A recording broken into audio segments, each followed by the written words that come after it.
உத்தரப்பிரதேசத்தில் 6 நபர்கள் சேர்ந்து முஸ்லிம் பெண் மற்றும் அவருடன் இருசக்கர வாகனத்தில் வந்த இந்து இளைஞரை தாக்கியுள்ள சம்பவம் பெரும் அதிர்ச்சியை ஏற்படுத்தி உள்ளது. இந்த சம்பவத்தில் ஈடுபட்ட அனைவரையும் போலீசார் கைது செய்து உள்ளனர்.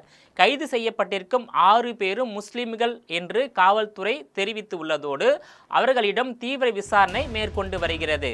உத்தரப்பிரதேசத்தில் சிறுபான்மையினர் மீது அதிக தாக்குதல் சம்பவங்கள் அடிக்கடி நடப்பதாக இந்துத்துவ அமைப்பை சேர்ந்தவர்கள் மீது குற்றம் சாட்டப்பட்டு வருவது வழக்கமாக இருந்து வருகிறது. ஆனால் தற்போது நடந்த சம்பவத்தில் ஒரே நேரத்தில் 6 முஸ்லிம்கள் குற்றச்சாட்டுக்கு உள்ளாகி உள்ளனர். இந்த சம்பவம் தொடர்பான வீடியோக்கள் சமூக ஊடகத்தில் பரவலாக பகிரப்பட்டு வருகிறது. முஸ்லிம் சமூகத்தை சேர்ந்த சபா மற்றும் இந்து சமூகத்தை சேர்ந்த ரவி என்பவர் இருவரும் வங்கியில் பணியாற்றி வருகின்றனர். சம்பவத்தன்று இருவரும் காஜியாபாத் பகுதியில் கடன் தொகையை வசூலிக்க சென்றிருக்கிறார்கள்.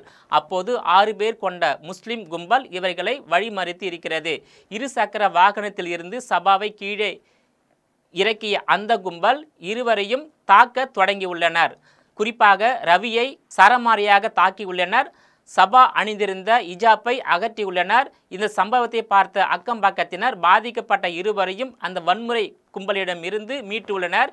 இதையடுத்து இளம்பெண் சபா போலீசில் புகார் அளித்துள்ளார். புகாரை விசாரித்த காவல்துறையினர் 6 பேரையும் கைது செய்துள்ளனர். வீடியோவில் இருக்கும் நபர் யாரேனும் விடுபட்டிருந்தால் அவர்களும் விரைவில் கைது செய்யப்படுவார்கள் என்று போலீசார் தெரிவித்துள்ளனர். அவர்கள் கைது செய்யப்பட்ட வீடியோவை போலீசார் சமூக வலைதளத்தில் வெளியிட்டு உள்ளனர். குற்றம் சாட்டப்பட்ட 6 பேரும் தாங்கி நடந்து வரும் காட்சிகள் போலீசார் வெளியிட்ட வீடியோ மூலம் தெரிய வருகிறது.